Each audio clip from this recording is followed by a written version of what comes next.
during the build of the lightweight, you will probably have to dispense around 700 pot rivets.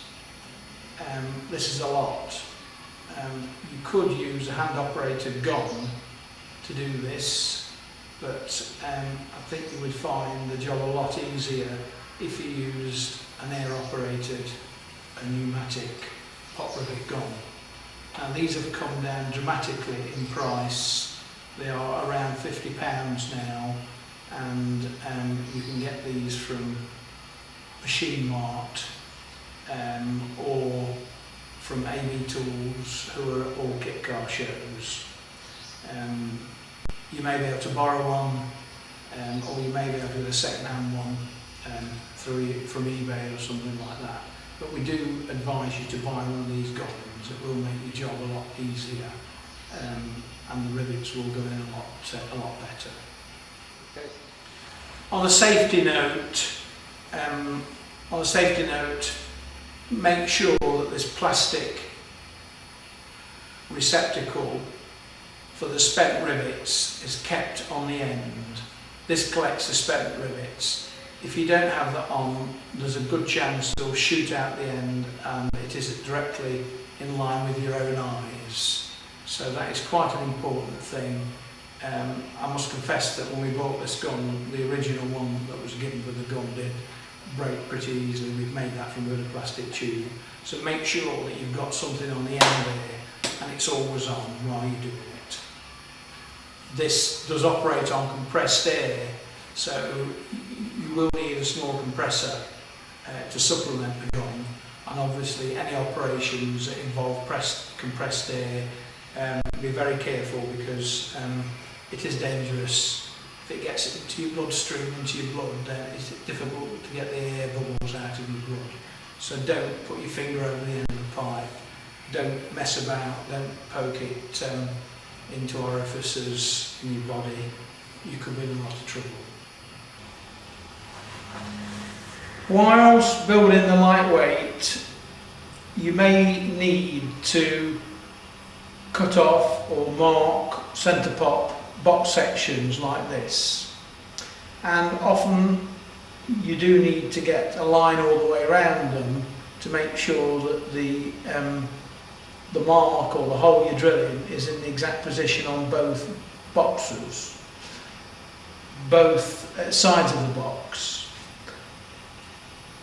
In case the tube hasn't been cut squarely, the procedure you should use is as follows. I'm using a white marker, but in your case I would advise you to use a scriber. You can make a scriber from just a sharpened up, very sharp drill, or any old screwdriver that you sharpen the point so that it can be used as an improvised scriber. Supposing we wanted to, I'm using a white pen just so you can see it clearer. Supposing that you wanted a mark that was 12 inches from the end on both sides, then you would mark it like that at 12 inches. You would then take a square and you would draw the line on it like that, and then you would move round the box like that, making sure that you was pressing the square part of the square right up to the side of the box. So this done with the scriber, this pen smudging would make it right all the way around. So if you do it like that, then you know that that's all the way around, and then all you would do if you wanted to mark it in the middle with it being a 50mm box, then you just mark it at 25mm in the centre, and then centre pop it ready to drill it.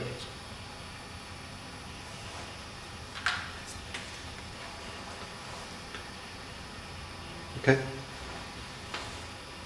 Throughout this video you'll notice that there are some sections supplied by us or you've got to make that involves bending the aluminium, and you'll see that our technicians have used a very simple and improvised bending tool.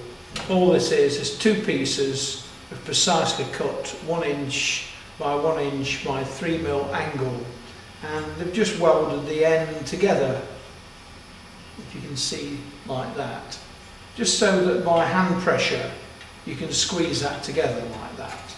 So that would go on there like so, and you would just squeeze it together, and then you could then bend that at 90 degrees. That could be enhanced by clamping it with a pair of vice grips as well, like that, to make it more precise. And then obviously, if you didn't have vice grips, you could drill a hole and put nuts and bolts in it. Again, if you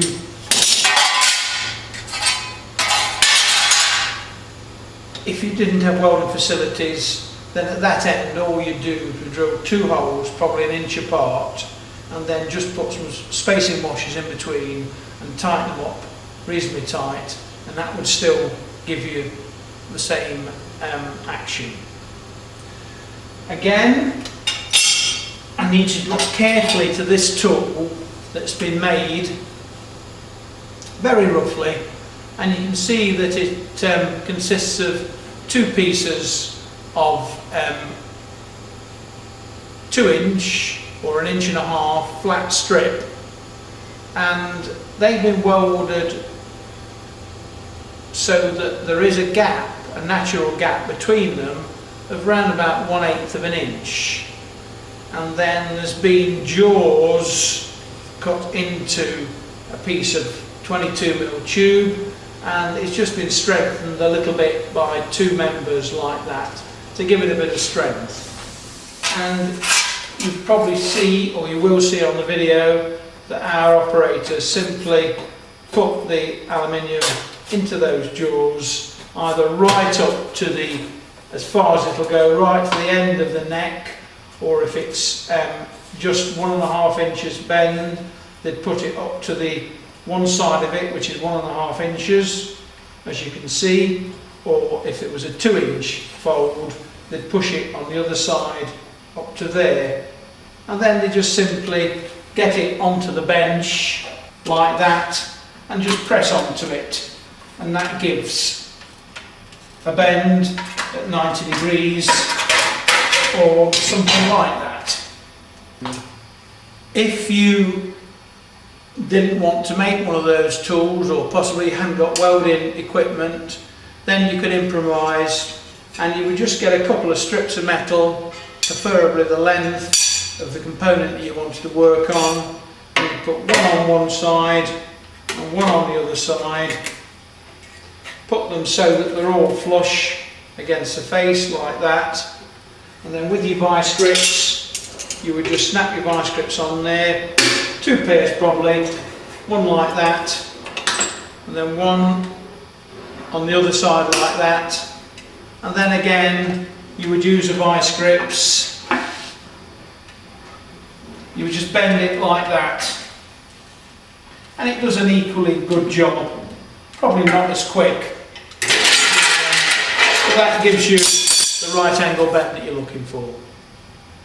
On the floor now you see the 2 sheets of chipboard that come standard in the kit.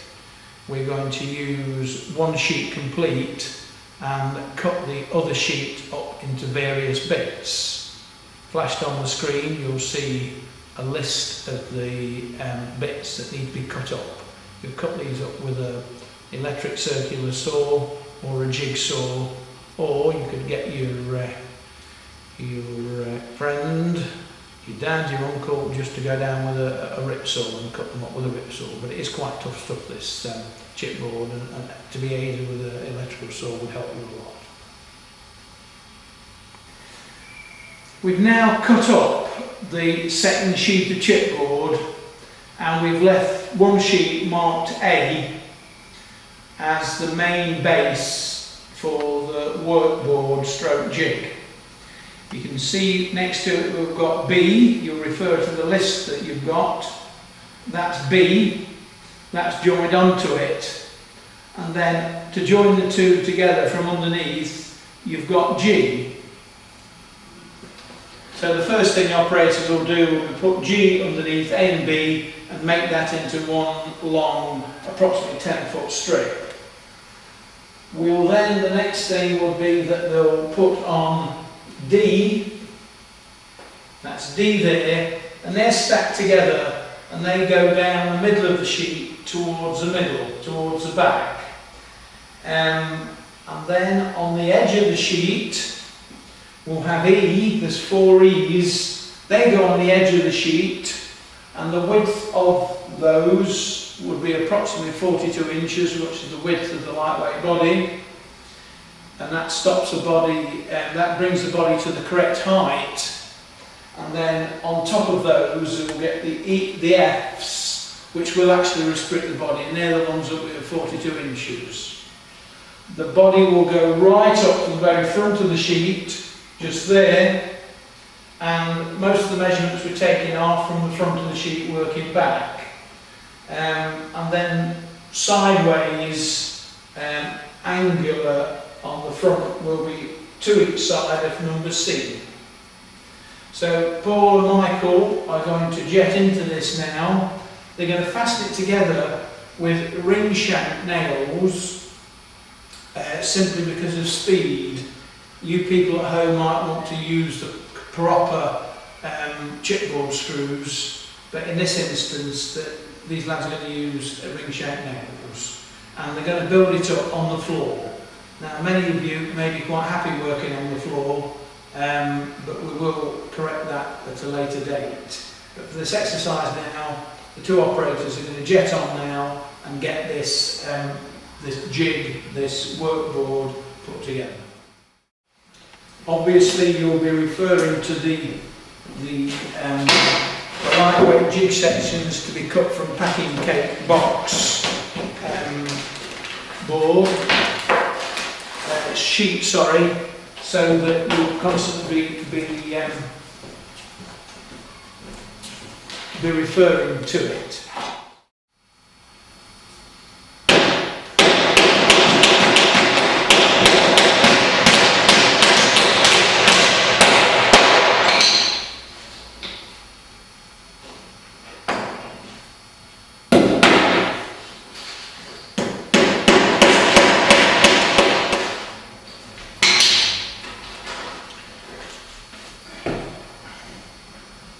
Two baseboards together. Turn it over.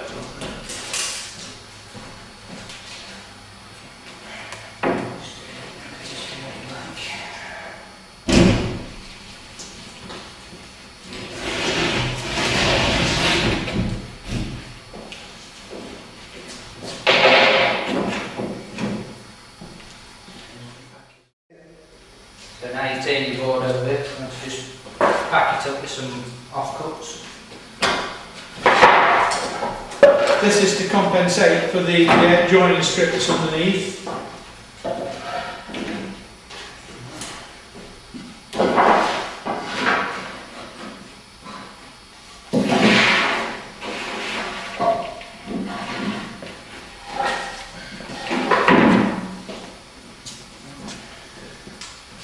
So that's A, B and G used.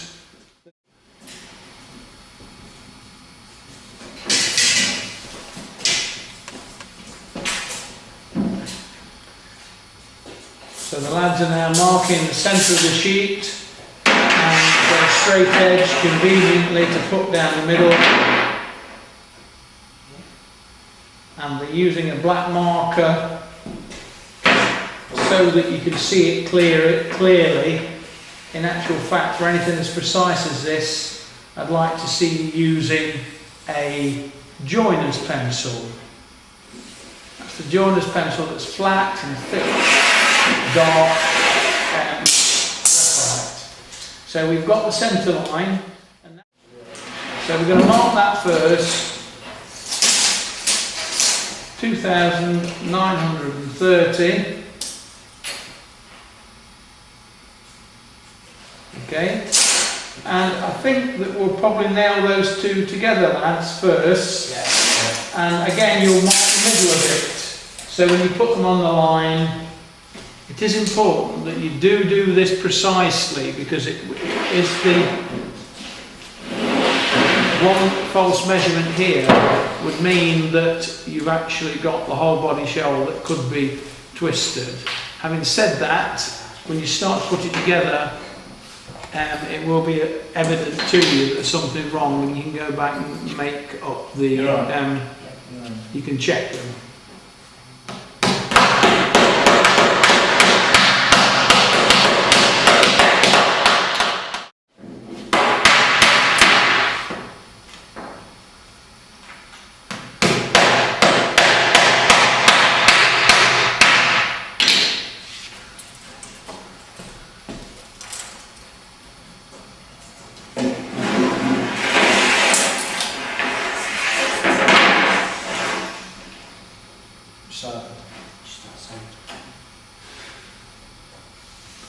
Those of you who've got existing joinery skills will feel quite at home at this stage. Those of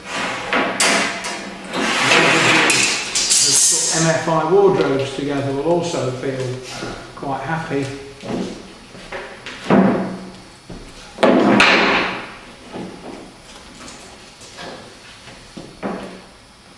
And those of you who like to keep your friend in suspense will also be happy, because they'll wonder what you're actually building. Yes, I've got those.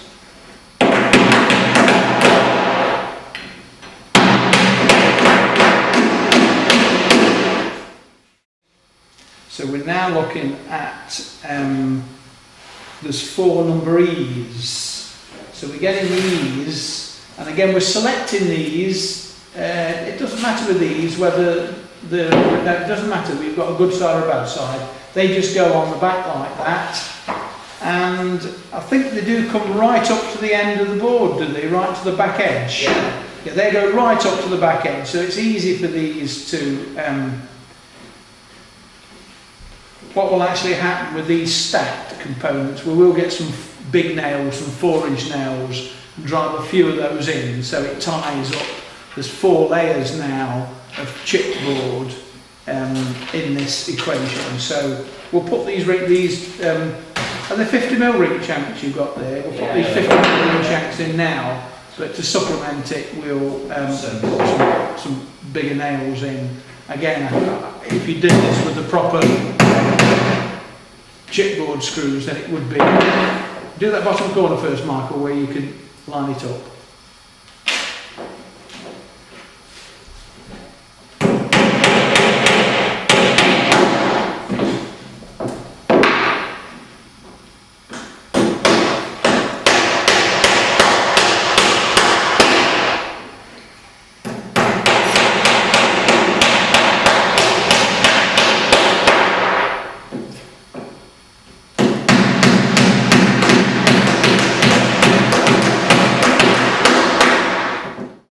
With the 2 E's in position, that will bring the body, the actual floor of the body, up to a common level.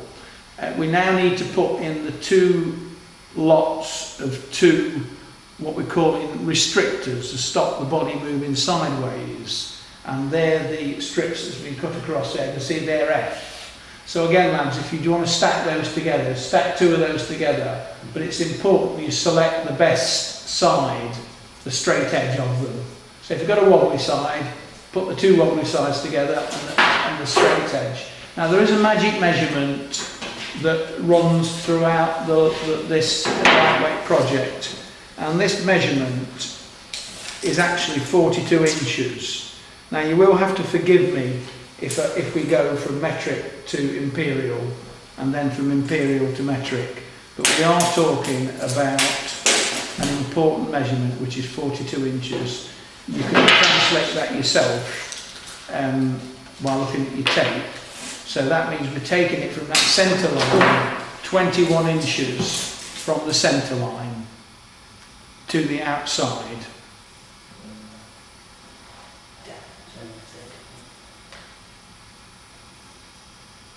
So you can see the lads are very carefully using, not the end of the tape, but they're using the measurements in the middle. So all that work that Paul done with his window frames is really, really useful now. It's just, this is common sense.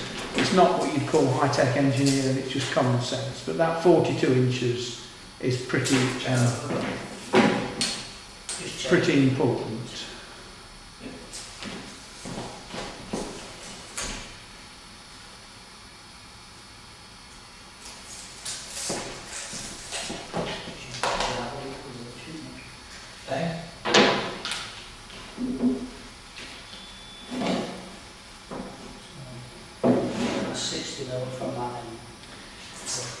Okay, from the end of that's the centre end of the two E's, they're starting off at 60 mil.